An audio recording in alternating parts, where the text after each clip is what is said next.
The top three caregiver recruitment strategies. Hey everyone, I'm Justin Currie. I'm the founder of Masters of Home Care and current owner of a multi-million-dollar home care agency. But what I want to do is share some of the secrets and the tips that we use in our agency every day to help owners just like yourself move forward and get past those plateaus.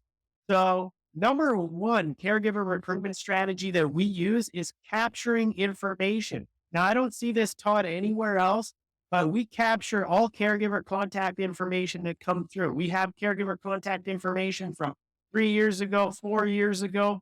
And a disclaimer, I just want to let you know, I don't know what state you're in.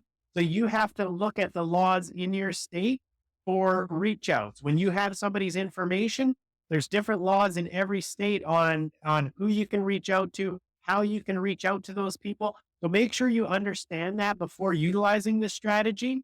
But when I talk about capturing information, I mean, if you're putting a job ad out online, let's say you're putting a job ad out on Indeed, you've done some paid ads, you've reached out to 50 caregivers, and maybe 15 got back to you and you hired five. Now, that's not exactly ideal, but that's kind of the way it works in home care is that attrition happens when you have applicants come in. And what I want to let you know that if somebody doesn't get back to you, it doesn't necessarily mean that they don't want to work for your company or they're not a good employee. It means it's the timing.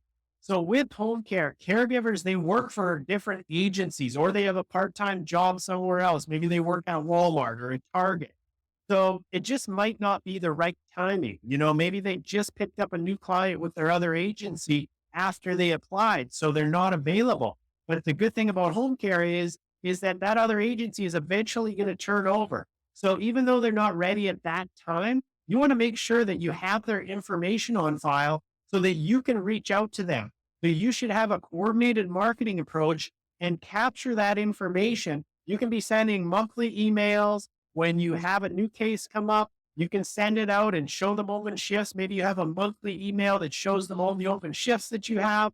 And then when the timing is right, they will eventually come back to you. So if you're running paid ads and you're giving something free away, maybe a caregiver finance guide or anything along those lines, and they're coming in, make sure when they're opting in, you can give them anything for free and they'll opt into it and they'll provide their name and their email and they'll give you permission basically to contact them. So with that, you're just recruiting essentially a caregiver audience that you can go back to time and time again. And you're going to have some that opt out. You're going to give them an opt out option, but you can email or text message them. You don't want to do it too often or they're going to get annoyed with you, but just make sure that you're staying in front of them. Make sure that they know that you have work for them and that they can come and apply anytime because timing is the number one thing. So a lot of people that are working, a ton of different jobs, they have clients coming and going all the time.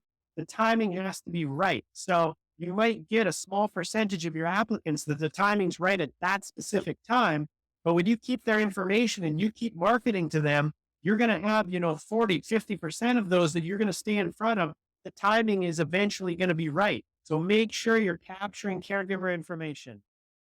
And so number two is going to be the caregiver referral program.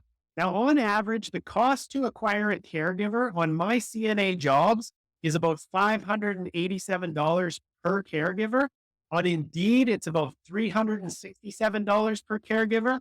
And employee referral programs are about $469 per caregiver. Now, what that means is you offer a bonus to your employees to refer somebody else to you.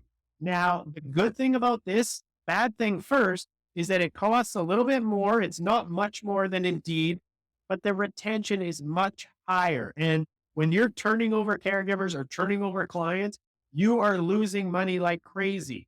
Retaining caregivers and retaining clients should be really high on your priority list because the cost to replace them is much far over and above what it costs to pay out a bonus, like a $500 referral bonus. So make sure that your caregivers know that there's a $400, $500, $600 referral bonus. If they refer somebody, they start and they make it to the 90-day mark, they get paid out a $500 referral bonus. And make sure they're aware of it. Throw it in their face. Say weekly, send out a caregiver referral bonus and all the information around it and exactly how they can refer somebody. So make sure that they understand exactly how to refer a caregiver and what they're going to get for that. Another way you can do this is with QR codes. You should have QR codes out everywhere. So we have it on our branding. So we have this on caregiver scrubs, on our shirts. We have this on water bottles. And what it is it's a QR code that anyone can scan. So if they're out around their friends, usually caregivers, they're kind of traveling groups, they know a lot of other caregivers. So you have that on something they're wearing or a water bottle, something they're carrying, then you have that QR code. So when somebody scans it, it goes right to your job application page. You can list, why would you work for this home care agency? And then have a short job application form and who referred you. So you can have that information on there. It works wonders, but make sure they always have access to doing that.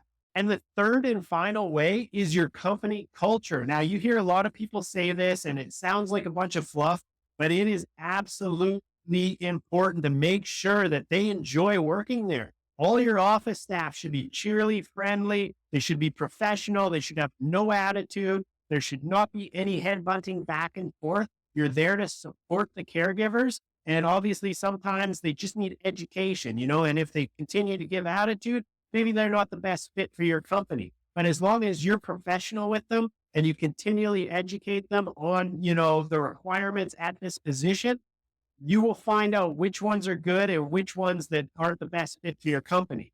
So one way to build your culture up is to look at every step of your onboarding process. So right from the time somebody applies to when they come in for an interview, to the onboarding, to their first shift, to their 30-day work anniversary, to their 90-day, to their 100-day, you should have a structure in place that something happens at each one of those stages. So maybe somebody schedules an interview. You could maybe send like a short video email from the owner and say, "Hey, welcome. Thanks for applying. We're looking forward to having you in the office and meeting you and getting you on board," and give them something that's a little more personalized because no other agencies are doing that. So look at every step of that process. And with 30-day work anniversaries, 60-day, you should have these scheduled in some sort of management system or in your scheduling software, and make sure that you're doing consistent reach outs to your caregivers. One of the things that we do that works awesome is, as the owner of the company, I schedule a time each month. It takes me about 2 hours. And I look at all the birthdays within that month. I use loom.com. It's a software that's loom.com. And I use that and I give a private birthday message to each caregiver. It's a video message. I text it to them. They can click on the link and they can see a video message from the owner. So that's something that, it adds personalization in an industry that's really tough to do that because everybody's out in the field. So try and leverage these things. Make sure you're building that culture. Make sure you're capturing that information and make sure you have a strong, robust referral program in place.